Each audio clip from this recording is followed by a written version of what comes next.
Oke, bismillahirrahmanirrahim. Assalamualaikum warahmatullahi wabarakatuh. Waalaikumsalam warahmatullahi wabarakatuh. Waalaikumsalam warahmatullahi wabarakatuh, Bu. Selamat siang semuanya. Baik, pada pertemuan ini kita akan lanjutkan pembahasan kita yaitu metabolisme protein. Nah, sebelum lanjut, coba kita review dulu. Protein itu strukturnya terdiri dari molekul apa saja?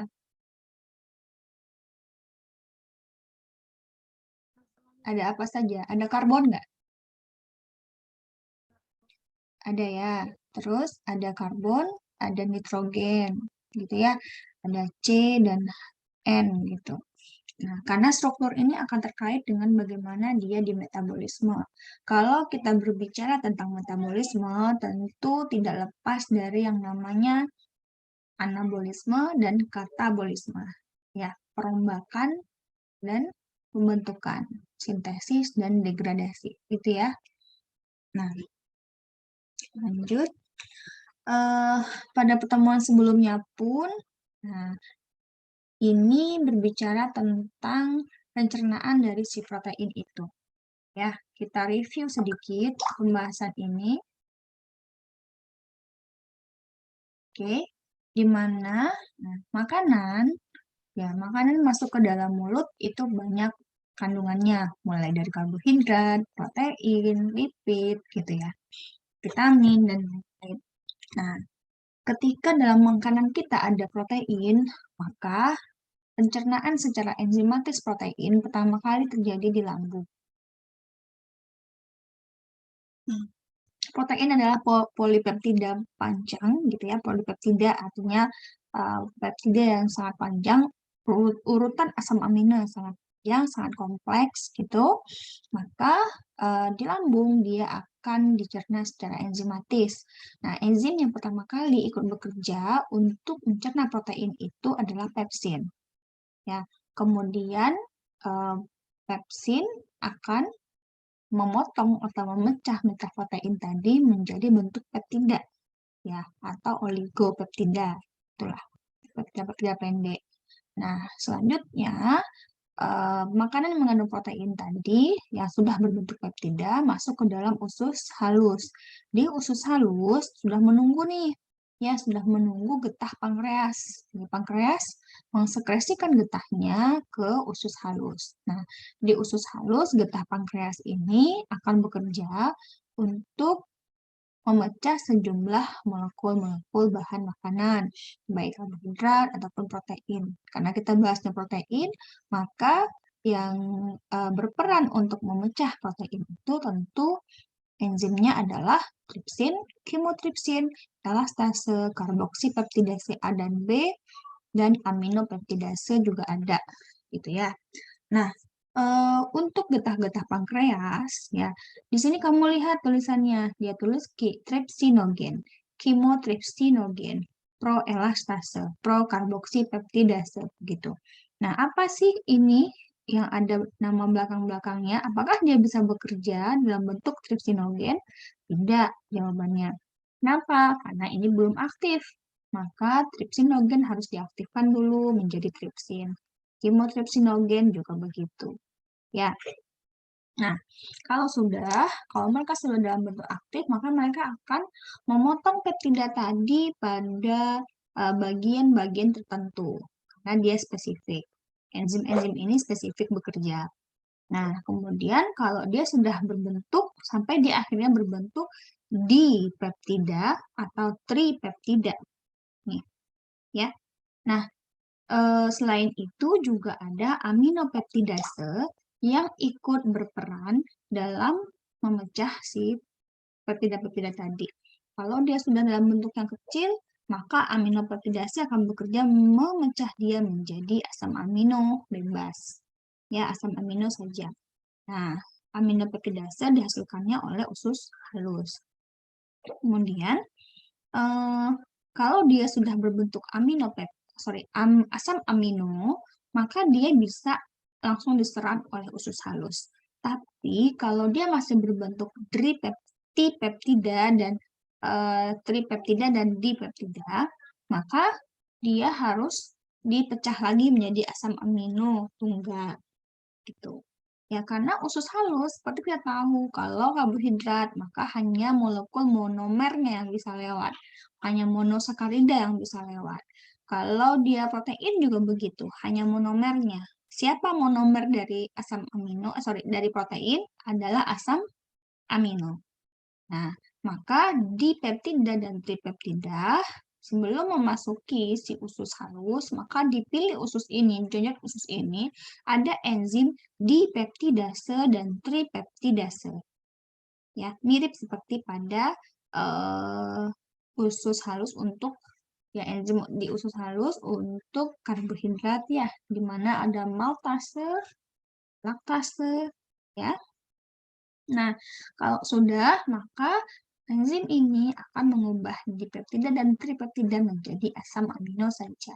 Nah, barulah asam amino ini akan ditransportkan ke dalam darah. Asam amino akan dibawa oleh darah. Nah, next, setelah ini tentu kita membahas bagaimana nasibnya setelah dia dibawa oleh darah. Kemana darah membawa asam amino ini?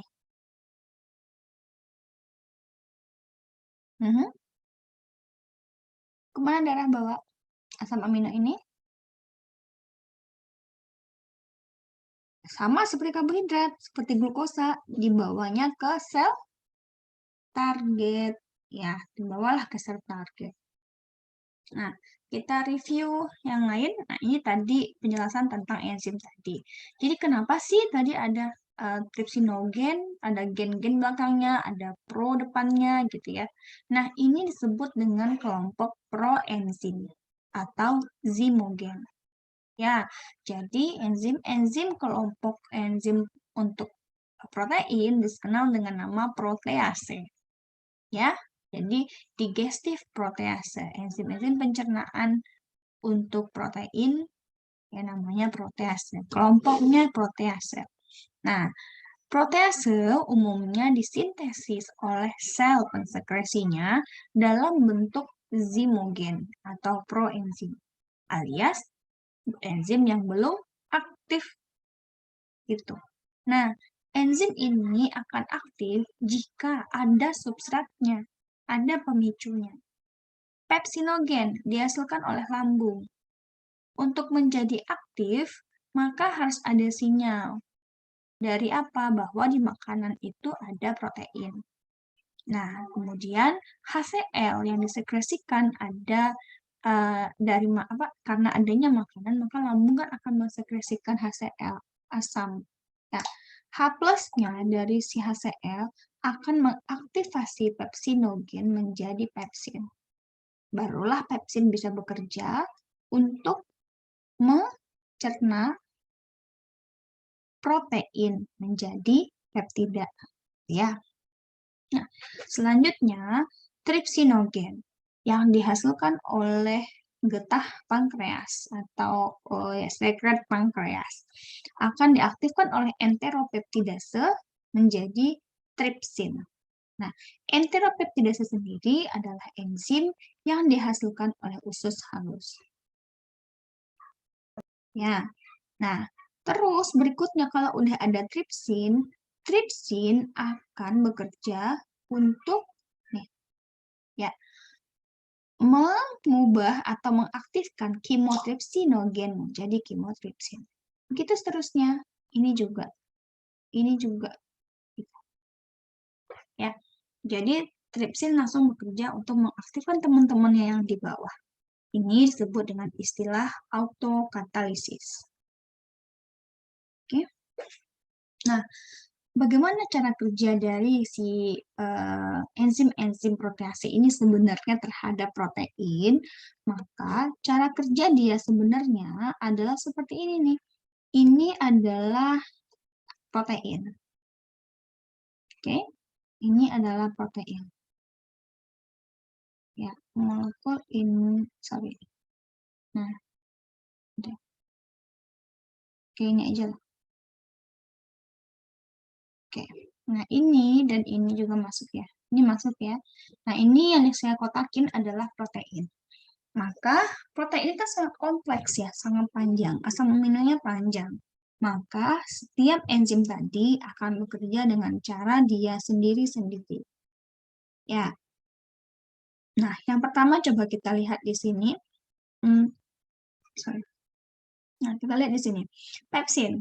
Ya, pepsin itu kan bekerja pertama kali ya di lambung ya. Maka kerja pepsin adalah memutus ikatan peptida ya pada asam amino kedua setelah ujung N. Nah, ini dia di sini. Jadi posisi dia memecah di sini. Nah, tuh, putus di sini. Kalau udah diputus di sini, maka akan terpisahlah satu kotak ini dengan kotak ini di bawah. Berikutnya, di usus halus ada tripsin. Tripsin akan memecah di sini. Putusnya lagi. Jadilah ini sekarang asam aminonya tunggal. Terus berikutnya ada kerja kimotripsin. Putus lagi. Sini. Berikutnya elastase. Putus lagi di sini. Ya. Dan berikutnya adalah karboksipeptidase. Namanya saja sudah karboksi ya. Karboksi berarti dia adalah karbon.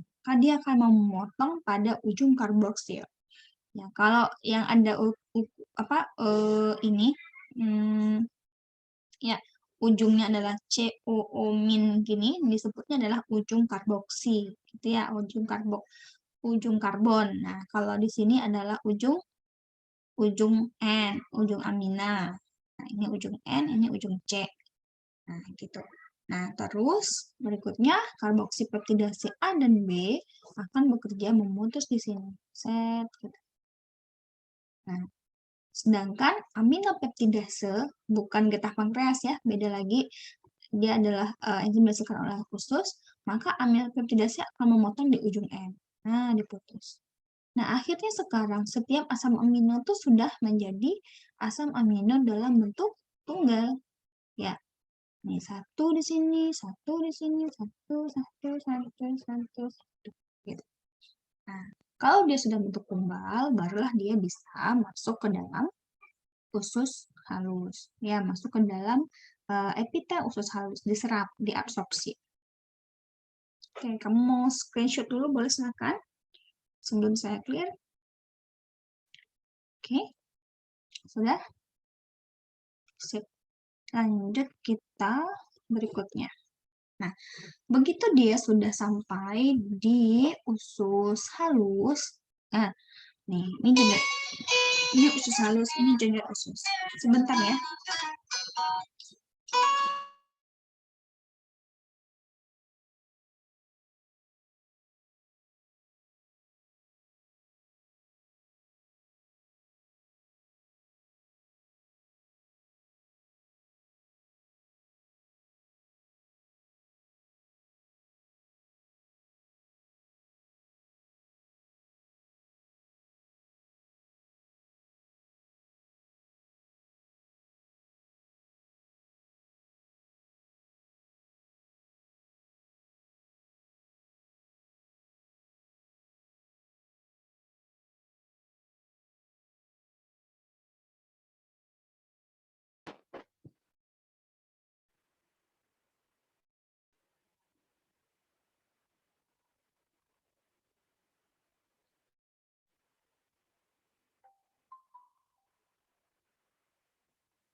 Oke, sorry, kita lanjutkan. Nah, ini cerita tentang bagaimana asam amino ini masuk ke dalam jonjot usus gitu ya, atau epitel usus. Nah, dia akan menembus epitel usus ini dengan cara transport terfasilitasi, tepatnya dia menebeng gitu ya, numpang dengan pompa natrium. Nah, pompa natrium sendiri akan menebengkan asam amino ini dengan secara apa ini namanya? Kalau panahnya sama-sama masuk, maka disebut dengan cara apa? Dengan cara apa sebutnya? Simport atau antiport?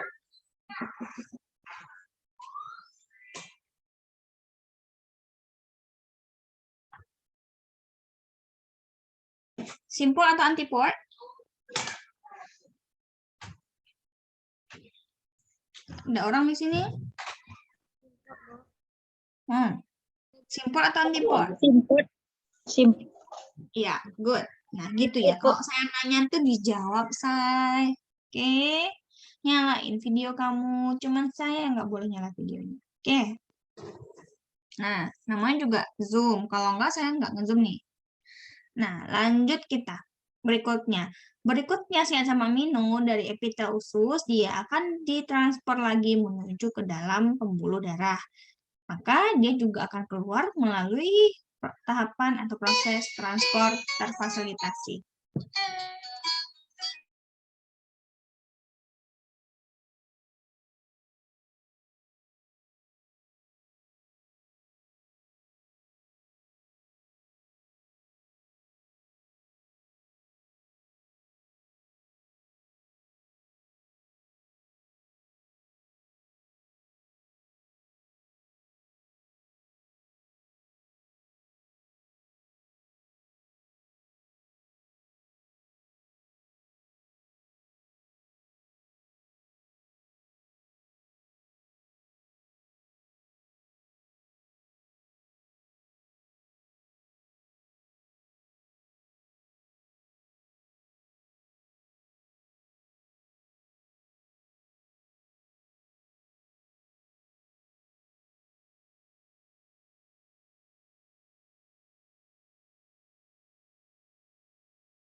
Oke, sorry ya, kita lanjutkan. Nah, kalau sudah seperti ini, maka dia akan dibawa oleh pembuluh darah menuju ke sel target. Nah, gitu ya.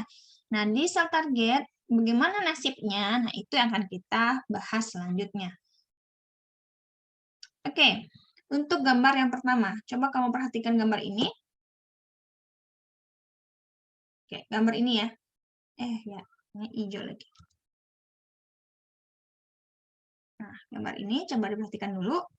Ya, tadi kita berbicara tentang bahwa ada protein dalam makanan kita, dalam diet kita ada protein. Terus proteinnya sudah diserap, dibawa oleh pembuluh darah dalam bentuk asam amino, gitu ya. Nah, selanjutnya asam amino akan masuk ke dalam sel. Nah, sel yang dia tuju pertama kali ketika kita kenyang adalah sel hati. Nah, di sel hati tugas dia pertama kali, tugas asam amino pertama kali adalah satu, untuk sintesis protein. Oke, tugas dia pertama kali adalah sintesis protein. Sintesis protein. Terus yang kedua adalah untuk membentuk komponen-komponen yang mengandung nitrogen. Komponen-komponen esensial yang mengandung nitrogen. Apa contohnya yang mengandung nitrogen yang esensial? Contohnya adalah hem, purin, pirimidin. Ya, purin, pirimidin disebutnya basa nitrogen kan? Nah, pasti dia mengandung N. Hormon, ya, jadi banyak lagi yang mengandung N, itu pasti N-nya berasal dari asam amino. Nah, berikutnya si asam amino juga ya akan berperan untuk menjadi sumber energi. Maka dia akan menghasilkan CO2 sebagai bentuk akhirnya. Ada juga yang akan dibuat atau dibentuk menjadi prekursor untuk glukosa, ya, yang tujuannya dibawa ke dalam darah glukosanya. Artinya kita butuh nih glukosa tinggi, maka dipakailah asam amino sebagai cadangan akhir. Nah, selain itu juga ada jalur di mana dia ikut berperan dalam membentuk VLDL. Tuh, ya, karena di VLDL terdapat protein, lipoprotein. Nah, selain itu juga protein yang dibentuk tadi, ya asam amino tadi, juga ada yang dibawa ke sel-sel target. Ya, selain ke hati, maka juga ada yang dibawa ke sel. Nah, ngapain dalam sel? Sama, tujuannya adalah membentuk protein. Ini dia, sintesis protein. Ingatkah fase sintesis protein? Nah, di tahapan sintesis protein, kamu udah kuliah nih di genetika. Ada transkripsi, ada translasi. Di mana peran asam amino terlihat? Transkripsi atau translasi?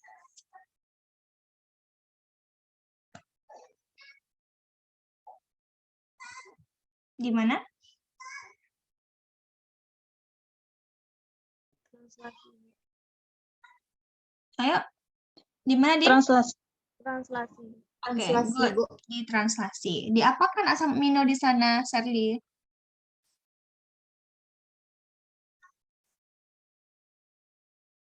Mhm. Penerjemahan menjadi rangkaian-rangkaian asam amino, Bu. Apa? Sorry. Yang kan proses penerjemahan nukleotida yang menjadi rangkaian asam amino, Bu. Yes, good. Ya, bukan terbalik. Jadi merangkai asam amino menjadi polipeptida. Gitu, Sherly. Siapa tadi yang jawab tuh? Ya, jadi asam aminonya dirangkai sesuai dengan kode-kodonnya untuk membentuk polipeptida alias protein. Gitu. Nah, lain hal ketika kalau kita puasa, ya. Kalau kita puasa, nih, sorry. Nah, kalau kita puasa, ya, maka yang terjadi adalah proses perombakan. Ya, perombakan dari protein yang cadangan, nih, protein yang ada di otot, diurai jadi asam amino. Asam amino dipakai untuk masuk ke siklus Krebs, untuk membentuk alanin, untuk membentuk glutamin, terus dibawa ke berbagai organ. Di hati, dia juga bisa membentuk glukosa, benda keton, dan sebagainya. Nah, ini kalau kita lagi puasa. Kenapa? Kalau kita puasa, tentu ujungnya adalah bagaimana caranya supaya ini ya, tujuannya, supaya otak tidak kekurangan oksigen. Tidak kekurangan glukosa. Kan gitu ya. Tujuannya itu sebenarnya. Maka dipecahlah protein. Selain itu juga bagaimana organ-organ lain yang juga membutuhkan asam amino harus diperoleh. Maka protein yang menjadi cadangan di otot harus dipecah, harus diolah. Nah, itu kalau kita puasa. Nah, ini juga kesimpulan kita ini. Artinya, asam amino itu, ya, asam amino begitu dia masuk ke dalam sel, maka dia akan dua nasibnya. Nasib yang pertama adalah nasib nitrogen.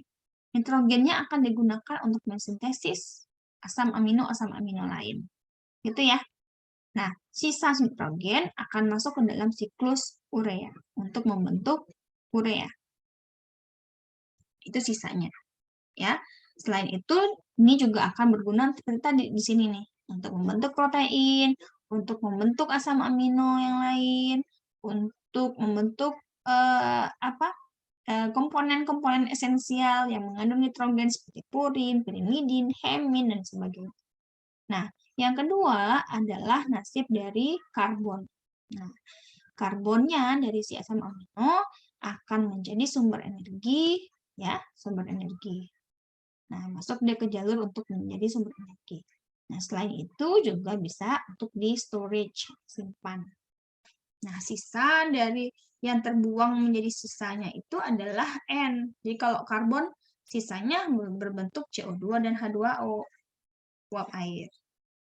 Nah, paham? Ada pertanyaan? Oke. Silakan di screenshot. Slide-nya saya clear. 1, 2, 3. Oke. Selanjutnya, reaksi. Nah, reaksi yang terjadi selama metabolisme asam amino ini adalah reaksi transaminasi dan deaminasi. Transaminasi, asal katanya ada trans, ada amina. Ya. Nah, trans berarti perpindahan. Amina, gugus, amina. Berarti ini adalah reaksi pemindahan gugus amina, N. Ya, gugus N. Reaksi pemindahan N. Oke. Nah, ini contohnya. Ini adalah reaksi umumnya. Yang bagian A adalah reaksi umum, di mana N dipindahkan dari asam amino 1 ke asam amino 2, dari alfa keto 1 ke alfa keto 2, dan seterusnya. Ya. Nah, tapi yang mau digarisbawahi di sini adalah seperti ini contoh. Contohnya di mana N dari aspartat, ya aspartat ini awalnya kalau dia tidak ada N-nya, maka dia bukan aspartat. Nah, kalau dia mendapatkan penambahan N dari oksaloasetat, ya kamu lihat di sini nih, oksaloasetat punya N nggak di sini? Nggak ada kan? Nah, kalau dia punya nih N di sini, dia pindahkan ke sini, baru dia menjadi aspartat. Ini baru menjadi oksaloasetat. Baru ini memiliki N. Nih. Nah, terus si asam ini asam ya, ini asam organik, 2, sini ini adalah si ininya, si asam aminonya. Dia juga akan memindahkan N dari ya, dari dia akan pindah ke glutamat seperti itu. Nah, untuk ini dia fasilitasi atau dibantu oleh enzim yang disebut transaminase ya, atau aminotransferase, sama ya. Nah, kedua enzim ini membutuhkan yang namanya kofaktor. Maka kofaktornya adalah PLP, pyridoxal fosfat. Ini dia PLP. Dia adalah kofaktor. Gitu. Oke. Nah, berikutnya kita lanjutkan. Saya clear ya. Oke. Nah, ini adalah bagaimana sumber NH4 dari berbagai asam amino atau proses metabolisme dalam tubuh. Nah, NH4 ini nanti akan kita bahas lebih lanjut untuk masuk ke siklus urea. Ya, ini adalah sumber. Jadi semua baik otot, baik usus, baik ginjal, baik otak, dia akan mengalami metabolisme protein atau asam amino. Maka sisanya dalam bentuk NH4 akan masuk ke dalam jalur siklus urea, gitu ya, siklus urea. Setelah ini kita bahas siklus urea. Tapi sepertinya waktu kita mau habis ya, 3 menit lagi. Oke. Nah, sebelum masuk ke metabolismenya, tadi kita sudah bahas nih ada pyridoxal fosfat. Mereka semua adalah koenzim. Ya, koenzim tadi disebut juga kofaktor ya. Jadi kalau kofaktor yang berasal dari bahan organik disebutnya adalah koenzim. Nah, yang pertama kita bisa lihat di sini ada pyridoxal fosfat. Pyridoxal fosfat adalah turunan dari vitamin B6. Turunan dari B6. Ya. Nah, kemudian berikutnya ada tetrahidrofolat atau FH4. Dia juga adalah koenzim. Terakhir, tetrahidrobiopterin. Ya, biopterin. Nah, ini adalah BH4. Mereka semua adalah koenzim yang diperlukan dalam metabolisme protein, asam amino. Oke.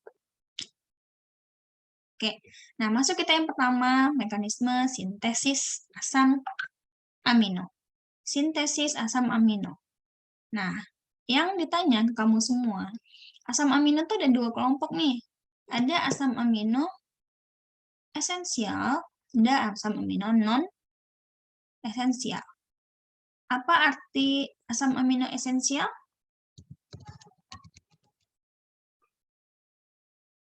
Ada yang tahu? Apa arti esensial, asam amino esensial?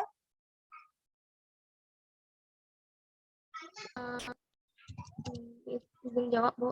Ya, Asam amino esensial itu yang tidak diproduksi di dalam tubuh, Bu.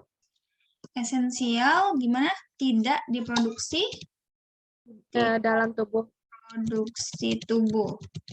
Oke, berarti Ya, non esensial? yang diproduksi dalam tubuh. Berarti yang non esensial, sorry. Ini oke. Berarti ini diperoleh dari gitu ya, dari diet ya. Iya. Sedangkan ini bisa diproduksi oleh tubuh sendiri. Self. By self. Gitu. Ya, jadi kalau esensial diperoleh dari bahan makanan karena tubuh tidak bisa memproduksinya, sedangkan non esensial itu by self. Jadi bisa diproduksi oleh diri sendiri. Ya, sebelum kita lanjut ke sini, silakan nanti kamu cari esensial sama non esensial itu siapa aja. Ini ada jeda waktu untuk istirahat sebentar karena Zoom-nya mau habis. Silakan cari ya, sambil saya end dulu meetingnya. Baik, Bu.